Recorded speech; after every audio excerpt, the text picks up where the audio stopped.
Okay, so we're going to look at big idea number 1. So this is like atoms, molecules, properties of matter, atomic structure, kind of the stuff that we actually talked about in class today. So you're going to see on these slides, there's a little link that says source, and there's a link that says video. So if you want to go back in and you're like, oh, I want to rewatch, or I want to like review that, you can actually go back in and you can click on it and it pulls up a video. So when we look at, this is more stoic. You guys know elements, molecules made up of atoms. The biggest thing is sometimes they'll try to trick you. And they'll say, you have a glass of water that's half full, and you have a glass of water that's completely full. Which has more, or which has a higher ratio of hydrogen to oxygen? Right? If it's water, you're going to have the same ratio no matter what, right? It's questions like that you want to be able to be like, it's the same, it's H2O. But then just think about like H2O2 that has a different ratio than H2O, or than hydroxide, which is OH. And so a type of question that you might see, okay, might look like this. You have a 4.5 gram sample of all of these salts. Which would have the greatest mass of oxygen? So kind of like talk to the person next to you and see, which do you think, if you had a 4.5 gram sample, notice you were even given the molar mass. And you're even given the molar mass.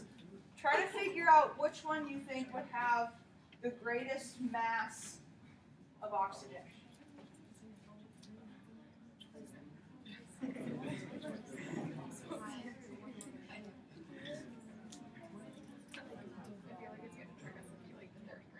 Don't you do the percent? I feel like it's not able to.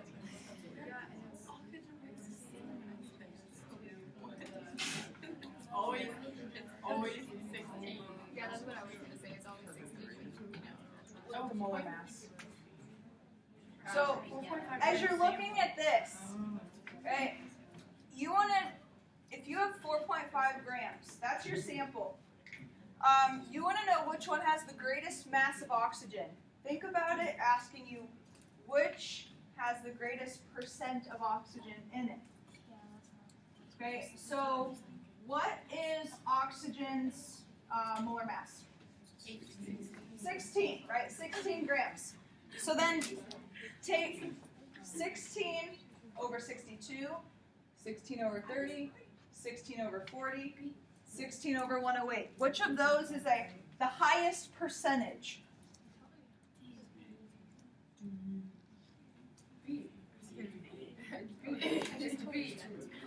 Right. So it's going to be B. Right? Greatest mass of oxygen, greatest percent. You want to know which one has the greatest percent. Now you can stoik it out, but you don't have a calculator. Right? So just think about percent of oxygen. The one with the lowest molar mass is going to be the one that's going to have the highest percent of oxygen. So you don't even really need a calculator, and you can say, oh, 16 over 30, that's going to be the greatest fraction. Right? Then you might be asked questions about percent by mass, maybe empirical formulas. So this might be a little review for people that want to practice empirical formulas. Percent mass. Okay, percent mass is part over whole. Right? If you want, or like percent composition. Right? Part over whole. And then it's percent, you multiply it by 100. Once you get percent mass, though, you can find the empirical formula. Empirical formula is the simplest formula. Okay, it's the lowest whole number ratio. Typically, your molecular formula is not the same. Here are quick steps. Okay, quick steps to solve your empirical formula. If you're given percent, go percent to mass. So if it's 50% oxygen, it's 50 grams of oxygen. I will tell you, if you have to do a multiple choice question, they're going to make it easy for you. Right? It's going to be, times 2, or 4. But percent to mass, mass to moles, divide by the smallest, multiply till it's whole. Get it? Rhymes. So if you have percent, just cross out the percent, change it to grams. Then grams grams to moles. How do you go grams to moles?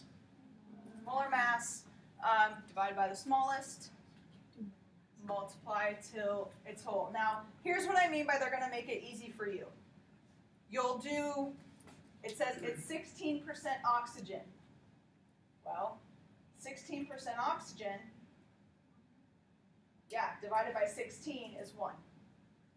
Or maybe they say it's 24% oxygen. Well, 24 divided by 16,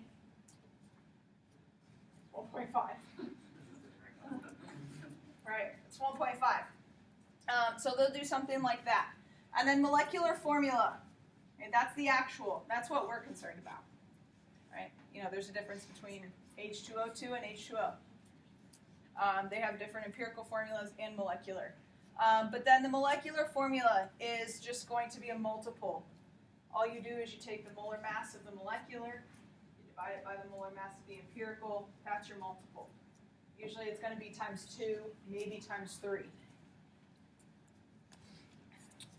Okay, so here's the type of multiple choice question. Notice it's multiple choice, so there's no calculator. Okay, so a compound is determined to contain 14 grams of nitrogen and 32 grams of oxygen. Empirical formula is, so work with somebody next to you, or if you want to do it on your own.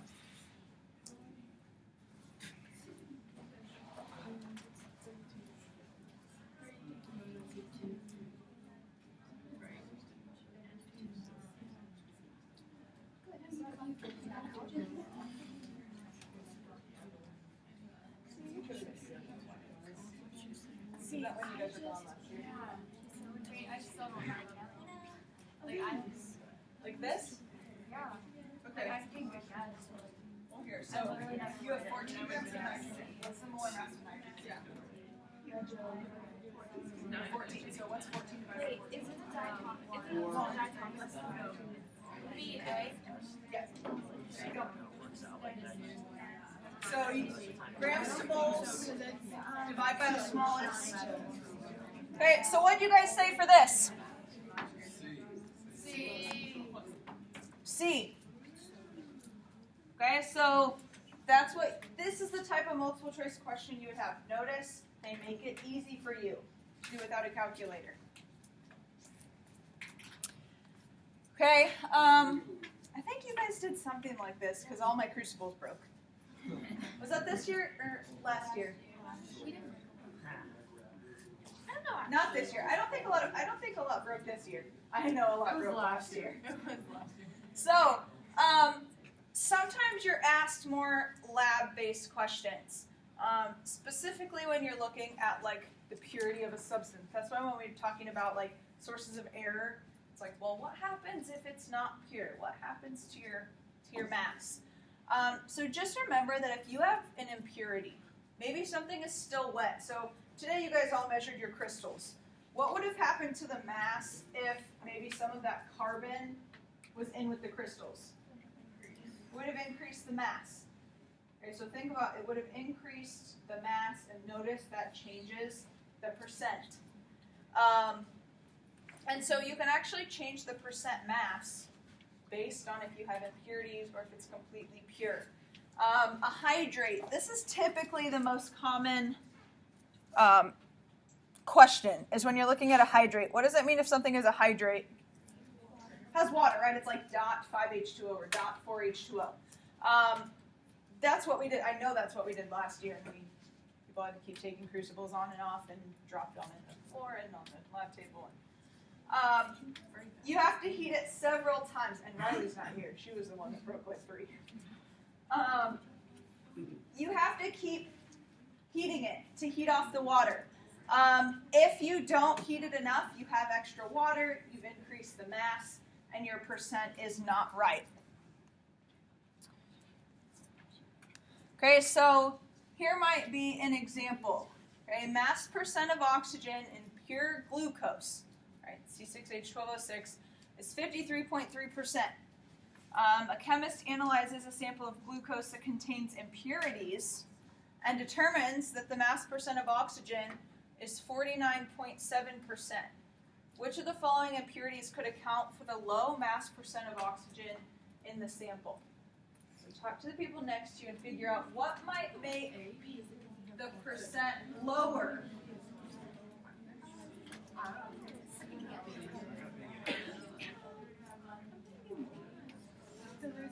Oh, I see where you're coming from because it's only 5 octaves. I was thinking B would be so it's easy.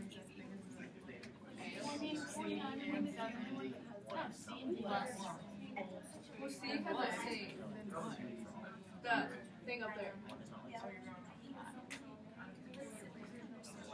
It's either A or B, but A doesn't have C. So you have C. Is that what you're saying? Yeah. So you're at it, you're not like changing it. Yeah. But like, why does it have a different name? It has to do with the way that they're bonded together. Here, I'll have to worry about that. Okay. So I heard some people talking, and some people use process of elimination, which is good. And people said like it can't be C because that's the same formula. So that's really not going to change it. You want a lower mass percent. So think about when you calculate mass percent. All right, it's part over whole. If you want the entire mass percent to be lower, which of those numbers is going to change? The whole. Right, the number on the bottom is going to change. What if you add, let's say, I don't know, B. What if you add this? Are you changing the amount of oxygen that you have? No, it's the same ratio.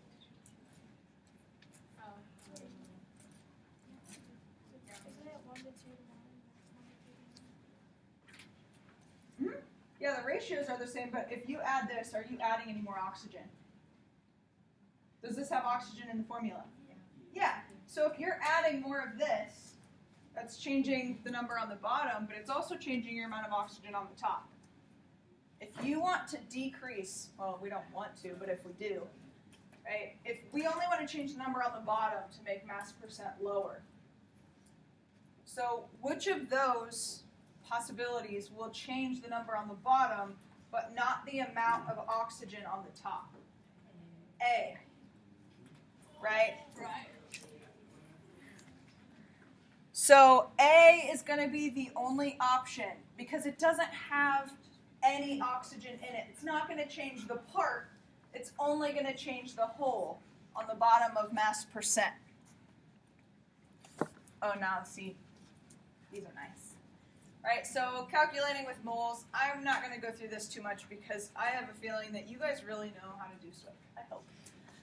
The only thing to keep in mind is this third bullet point, 1 mole equals 22.4 liters at STP.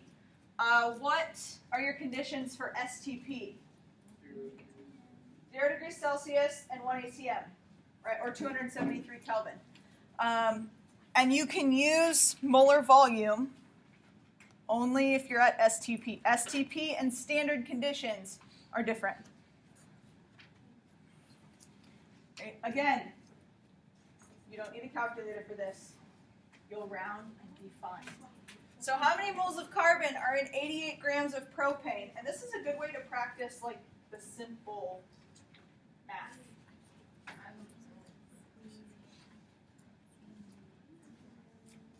So how many moles of carbon are in 88 grams of propane? So you can work it out.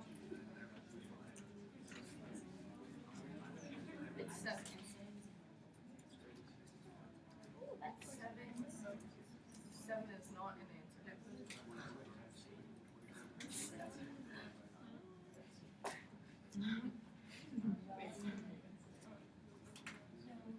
I got 9. I got 7. Hey. I rounded this. You were I was talking to you because I knew you were going to get angry. Okay, so if you start with 88 grams of propane, what's the first thing to do? Go to moles. Now round your molar mass. All right, 12 times 3 is what? 36 plus 8, 44, right? 88 divided by 44 is 2. Now it doesn't want moles of propane, it wants moles of carbon. So So then do a next step. You have 1 mole of propane on the bottom. How many moles of carbon are in 1 mole of propane? 3. So 2 times 3, 6.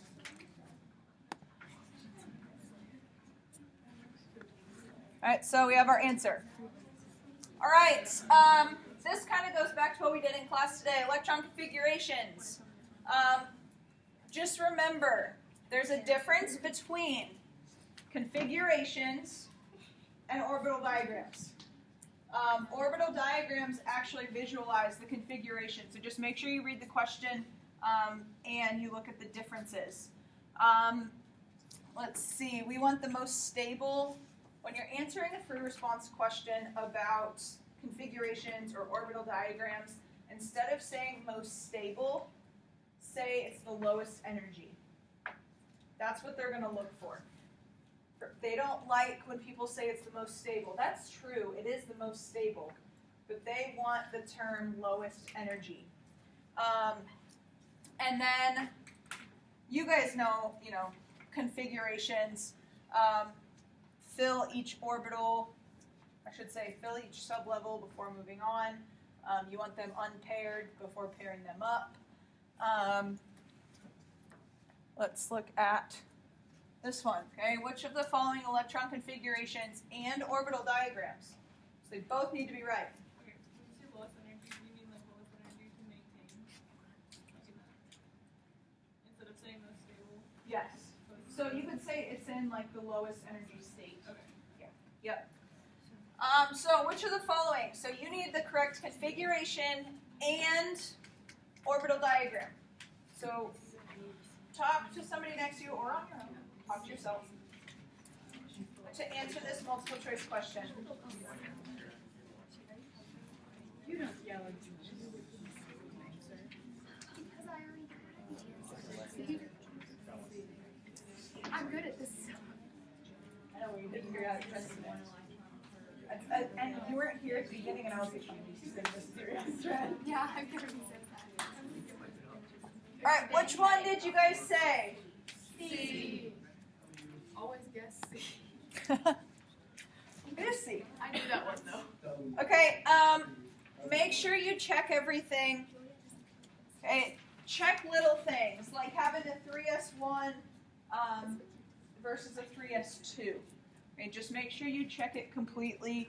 A lot of times people will check the configuration on their own. What I would say to do is if you see this, it says, electron configuration and SI, write the configuration down at the top or next to the question, and then match and see which one matches yours.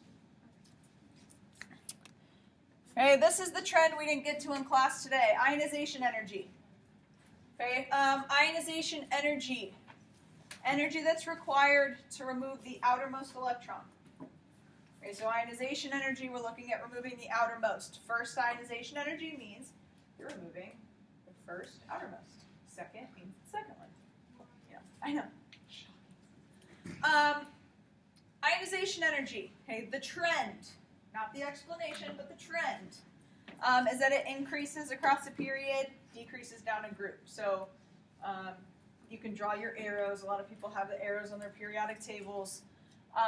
Your explanation, though, you cannot just state the trend. Talk about how tightly the electrons are held because of the higher effective nuclear charge as you go across a group, or across a period, sorry. Or maybe you want to talk about size. It's smaller, so the electrons are closer to the nucleus. Something like that. As you're going down a group, though, you can talk about how, francium has a very low ionization energy because it's such a large atom, so the nucleus can't hold on as tightly to the electrons. Always bring it back to the nucleus and its attraction to the electrons. Okay, so which of the following groups of elements is arranged correctly in order of increasing? Careful with terms. Increasing, so lowest to highest. First ionization energy.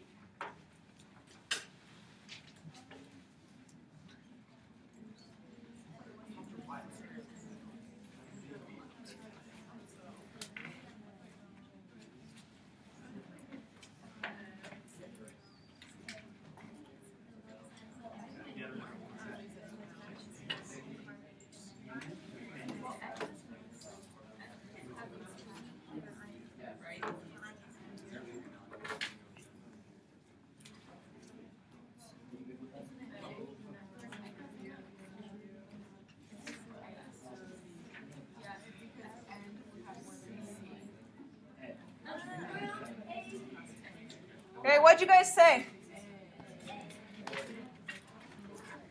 Yep, A.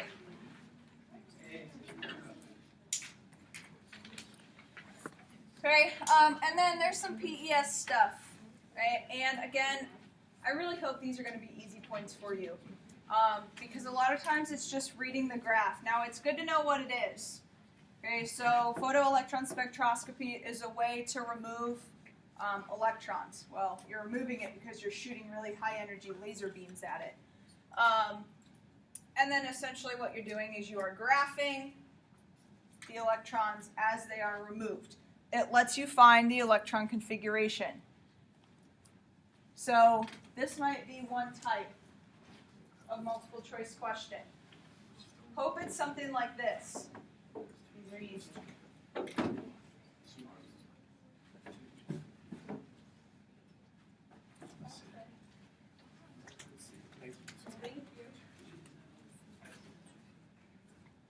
Okay, so what would be the configuration here? If you wrote the whole configuration.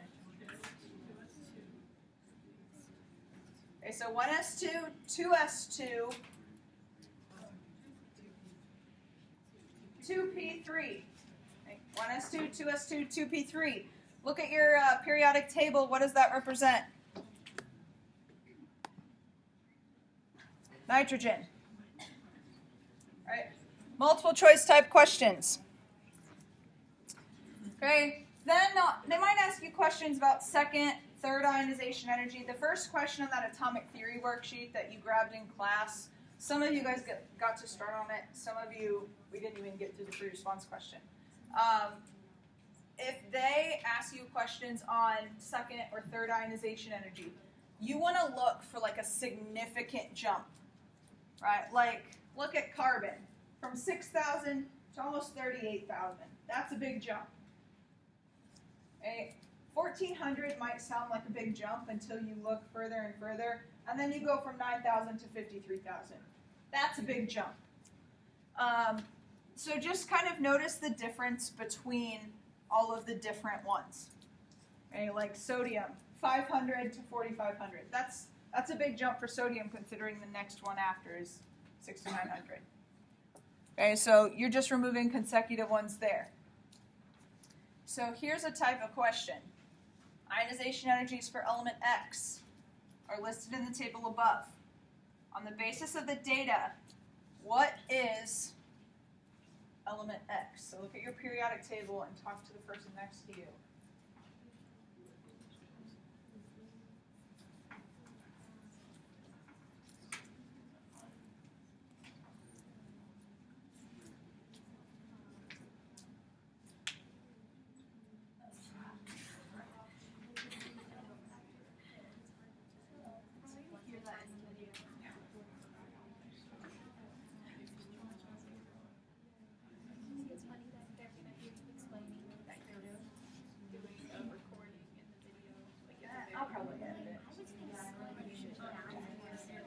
Okay, so take a look at this data table. Where is the big jump? From 4 to 5. So what that tells you is this element has 4 valence electrons. All right, because it's easy to take the first 4 away. All custodians, please report to the gymnasium to set up for a volleyball game. All custodians to the gymnasium to set up for a volleyball. Thank you. Okay, so that means we have 4 valence electrons. Which of these have 4 valence electrons?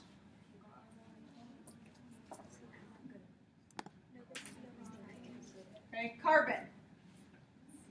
4 to 5 is the jump. That means the first 4 electrons are easy to take away. Easy to take away. So that means that there are 4 valence electrons, because the valence are the ones that are easy to take away. Those are the outermost. Otherwise, we get to the core electrons. Those are harder to remove. Okay, you always have these irregularities. There's always exceptions, unfortunately. Your exceptions are going to be from nitrogen to oxygen and phosphorus to sulfur. And that's because if you look at the orbital diagram, it's when you start to pair them up. What happens when you put 2 negatives next to each other? They repel. right? Make it easier to take away or harder? Makes it easier.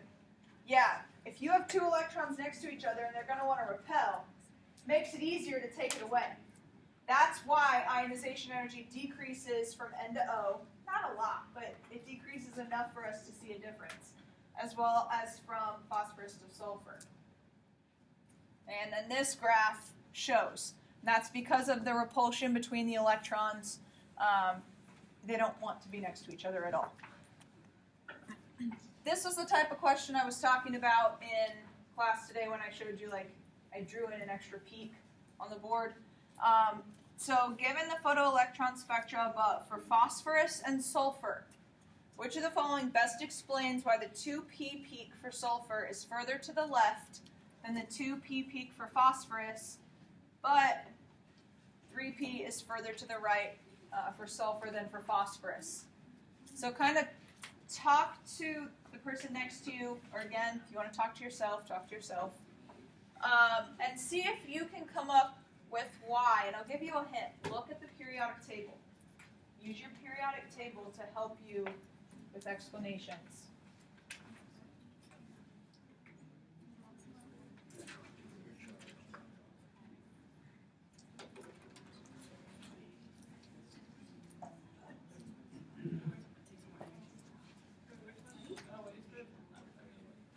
Oh, we're doing good on time.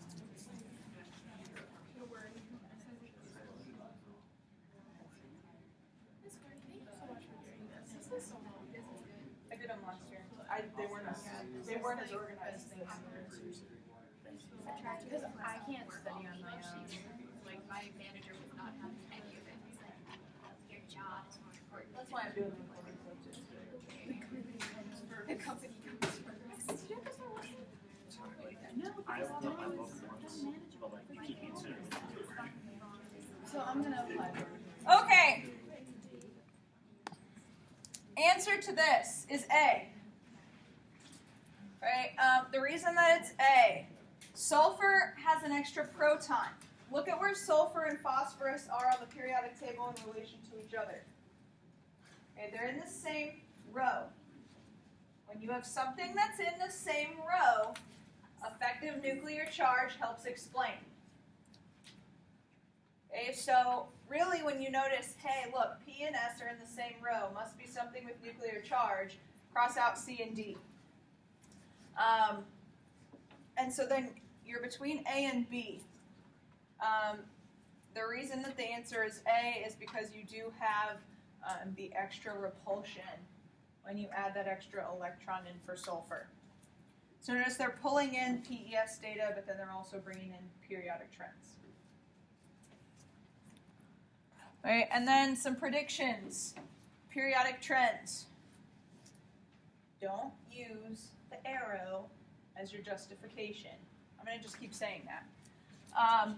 This is how you can memorize it, right? You can use these arrows to memorize your trends. But when it says, why is this the case, don't say, because size decreases from left to right. It's not a reason. So, look, it even says, here are your explanations for the trends. And this is Coulomb's law. I referred to this today in class. We talked about Q. All right, Q's being the charges.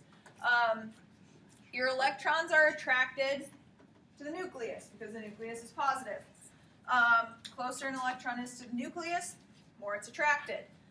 The more protons you have in the nucleus, which is effective nuclear charge, the more strongly it attracts the electron. So the more positive the nucleus is, the more it's like, come here, electrons, come to me, be attracted to me. And then oh, you should see never mind. We won't go there.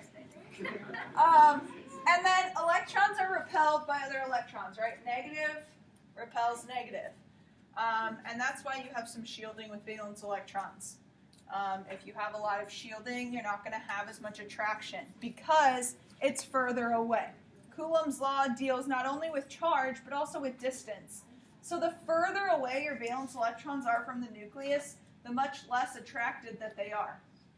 right? Like, I can be attracted to a quarter in my pocket because it's in my pocket. But if it's like on the table all the way back there, I can't just be like, come here, quarter, come in my pocket. Like, Chris could turn around and be like, my quarter now. Ha. Let's see. Like that. Because it's further away. I don't know why it does that. Okay, so another multiple choice question. Given the atomic radius and first ionization energy of sodium, which pair of values would most likely be those for magnesium? All right, so use your periodic table.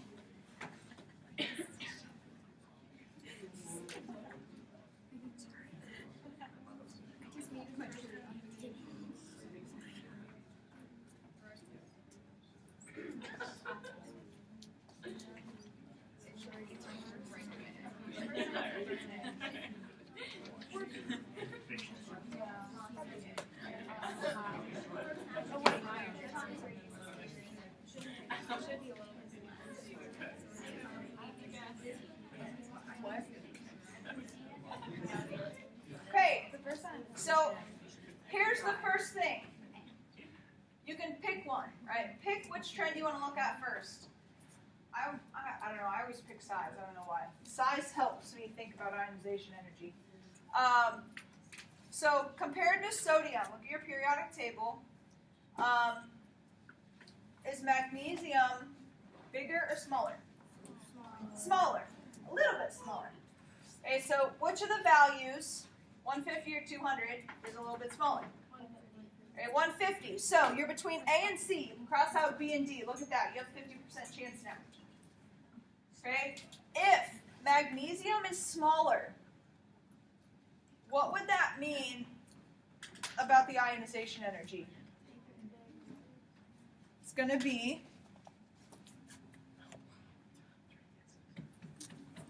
a little bit bigger. Okay? Because the smaller it is, means, well, and magnesium has more protons. So it says, come here, electrons. Be attracted to me. So it makes it harder. Okay, so using periodic trends. This just kind of ties periodic trends into chemical reactivity. Non-metals. Okay, non-metals have higher electronegativities than metals. That's how we get ionic solids to form. I talked about this today. Compounds between non-metals are molecules, covalent compounds. Typically, your covalent compounds are gases, liquids, or volatile solids. Typically, they're going to be gases. If we have anything in the third period and below, we can have multiple bonds. We can get into the expanded octet, so we can get into like octahedral and trigonal bipyramidal. And then, you know, elements in periods 3 through 6, we usually have only single bonds. And then reactivity tends to increase as we go down a group for metals. Like, you do not want to put any francium into water. If you do, you better run away really fast, because it's very, very reactive. But then reactivity is the opposite for nonmetals. What do you think is the most reactive nonmetal? Fluorine. It's the most electronegative.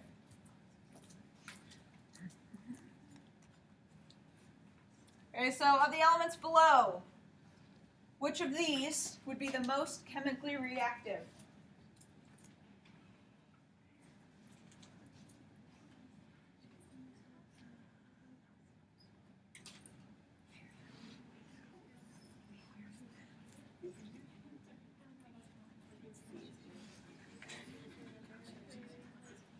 Right, think about, if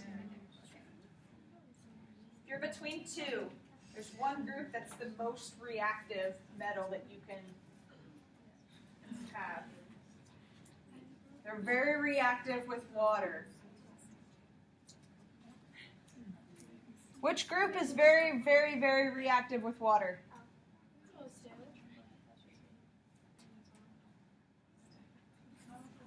Alkali, right? Group 1.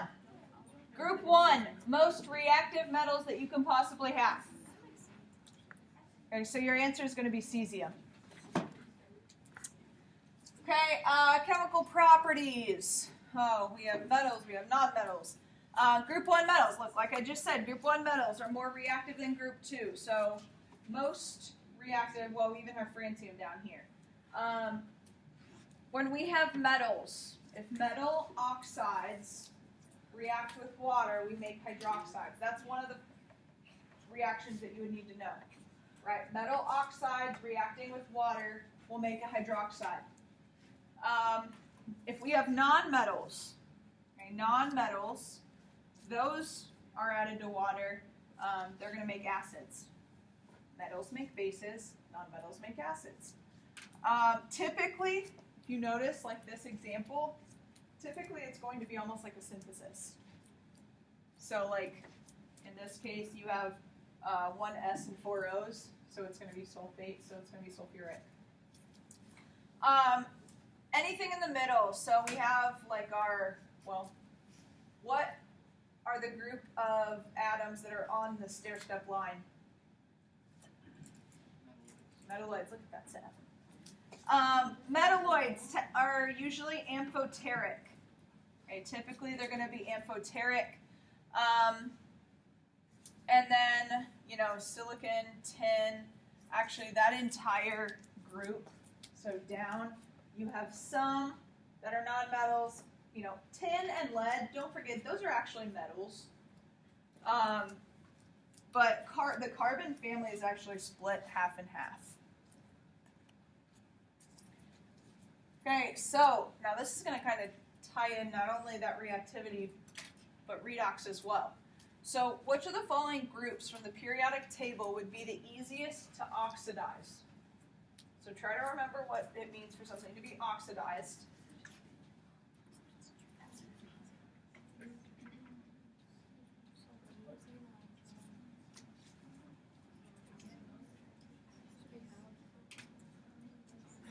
So what does that mean to oxidize?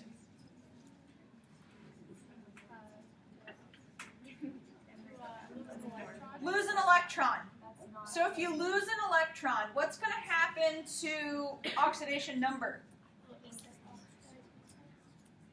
It's going to increase, right? So if we start at 0, we're going to go to plus. Which is going to actually be more likely to oxidize first? The left in the periodic table or the right? The left, right? Think about which ones want to become positive ions. Your metals on the left side. And so we can take out halogens, a transuranic, that's like your F block down at the bottom. Yeah, you're like, no. Okay, so really we're between B, D, and E. Easiest to oxidize are the ones that are the most reactive.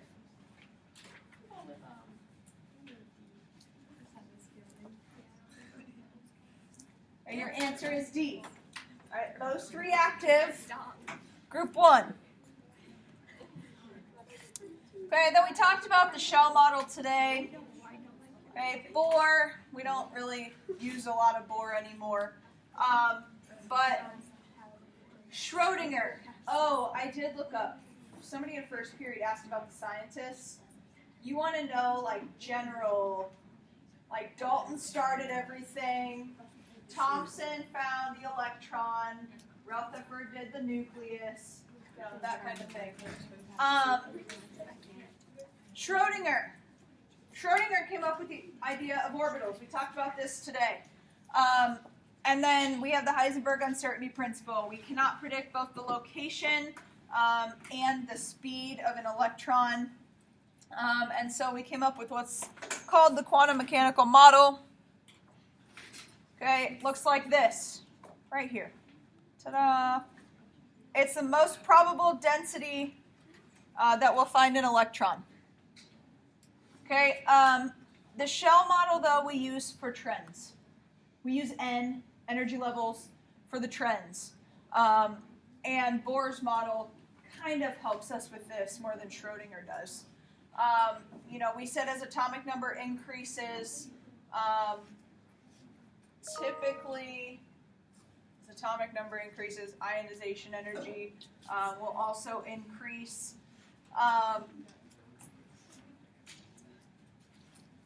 So that goes along with that. Okay, some people had questions on this. Mass spec stuff. Mass spec. Okay, mass spec helps us with isotopes. Okay, mass spectrometry shows that elements have isotopes. Dalton, remember, Dalton said all atoms are identical. They're not. They have carbon 12, carbon 14. And so a mass spectrum just shows us the different possible isotopes that we can have. And typically, like this might not be here, or actually, this normally wouldn't be here. And we would see these lines. This actually tells us how many isotopes of Br we have. Every line you have is an isotope. And the relative intensity typically goes along with the percentage. Right? If you have one line that's like really, really high, that's probably most likely going to be the most common form of that isotope. And then you can also find average atomic mass. Average atomic mass, you just take the mass of the isotope, so like carbon 12, it'd be 12, times the percent natural abundance. They would have to tell you. So maybe it says it's 93% abundant. So you're going to do 12 times 0.93. Although I guess you could do times 93 divided by 100 later, but I never divide by 100. Oops. I do 12 times 0.93 plus 14 times 0.07. And there you go. That gets you your average atomic mass. The average atomic mass is what you see on the periodic table. Okay, that's your average atomic mass. That's why mass number is a whole number. Average atomic mass has your decimals. And that gives us isotopes. So here's an example. Okay, both zirconium and V have similar average atomic masses. Above is the mass spectrum of a sample that was believed to have both. Which of the following statements would be the best explanation for deciding that the sample contained only zirconium? So whenever you are looking at mass spec, use your periodic table. Really, if you're ever comparing two elements, look at your periodic table. Okay, both are transition metals. Okay, and I believe they're right next to each other on the periodic table. So kind of talk to those next to you.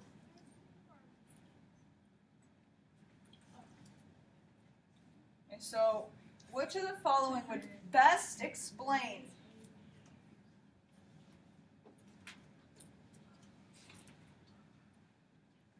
now, here's a question for you. This deals with isotopes. Okay?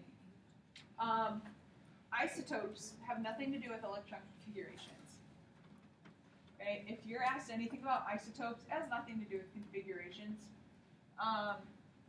And it has nothing to do with periodic trends. It has everything to do with the mass.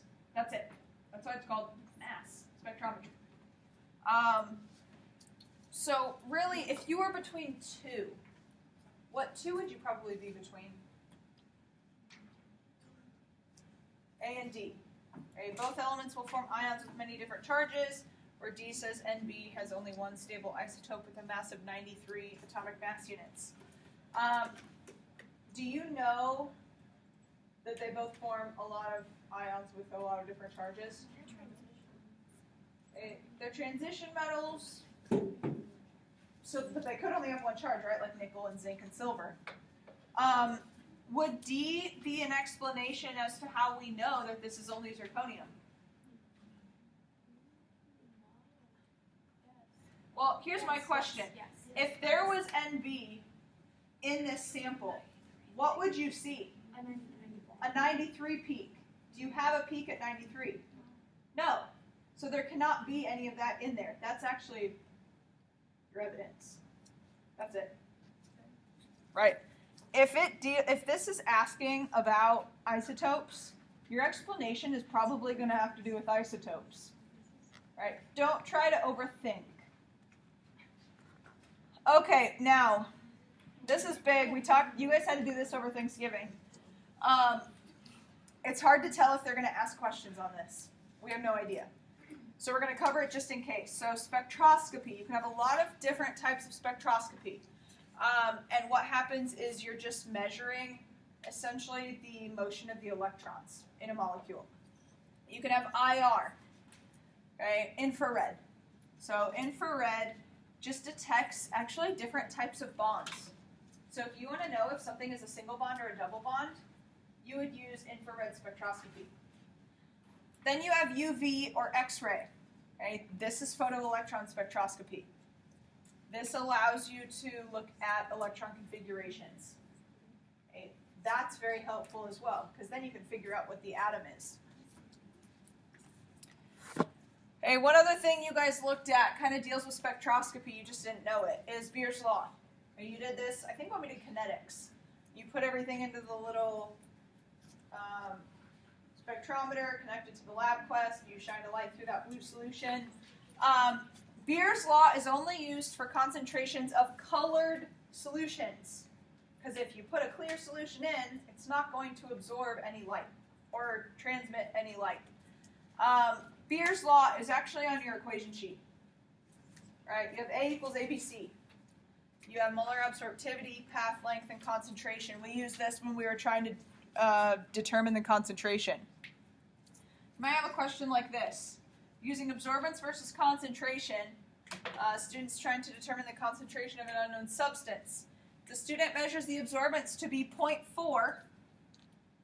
What would be the concentration of the unknown?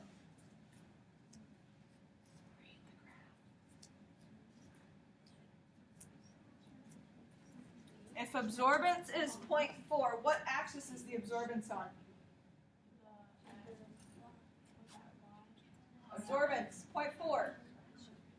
Follow 0.4 until you hit the line. What's the concentration? 0.28. Yeah, let's hope you have questions like that. Except don't overthink it. Law of conservation of mass. Particle diagrams. Make sure you understand particle diagrams. Right? Yeah, mass can neither be created nor destroyed. Okay. Actually, I think that you've had this as a do now. Right? Picture above represents H2 and O2. Which of the following would be the best representation of the products if the reaction were to run to completion?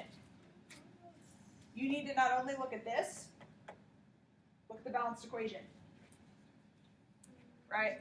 Not only look at the particle diagram, but also the balanced equation.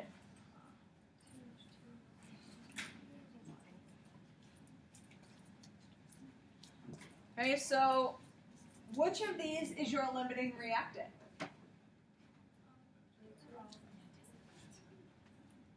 Or is there one?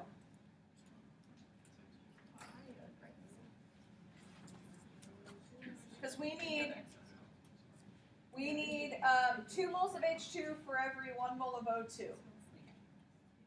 So we have 2 moles of H2. How many moles of O2 do we need for these 2 moles of H2? 1.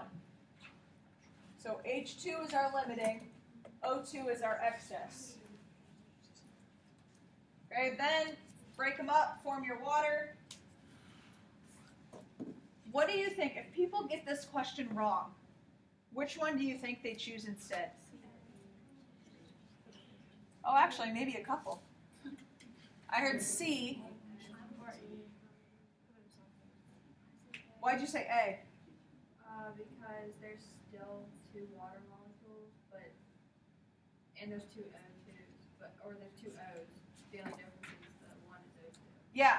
So more than likely, if people miss this, they might just say, oh, it goes to completion. But if people realize that O2 is excess, they split it up. Don't split it up. Leave it together. So your answer is D. Okay, mole ratio. Don't forget how to do stoic. That's what I'll tell you. Don't forget how to do stoic. Ooh, you guys did this. Well, you used this today, but Gravimetric analysis. Here's what gravimetric analysis does. You filter to find the mass of an unknown. Okay, so you add an excess amount of something. In this case, it's Cl-, and you precipitate something out in order to find the mass of that. Then you can actually do stoichiometry to go backward. You did gravimetric analysis at the very beginning of the year. You guys just did gravity filtration instead of vacuum. But you did vacuum today. And then titrations. Okay, we're going to talk more about titrations tomorrow in class because we're doing equilibrium. Equivalence point. What's true at the equivalence point? Yeah, moles H plus equals moles of OH minus, or whatever your balanced equation tells you. Is the pH always 7? That's only for what titration? Strong, strong. Good. Okay, I think actually this might be the last question. Graph below is of a titration of a weak base with hydrochloric acid. Based on the graph, which point would represent the pH of the solution at the equivalence point? So, what point looks like the equivalence point? Right, iron C or B. So here's what we need to think about. It's a weak base, strong acid. At the equivalence point, which wins? Whatever's strong. Okay, if you have a strong acid, what does that mean about pH? Lower than 7. Which is which of those points? D.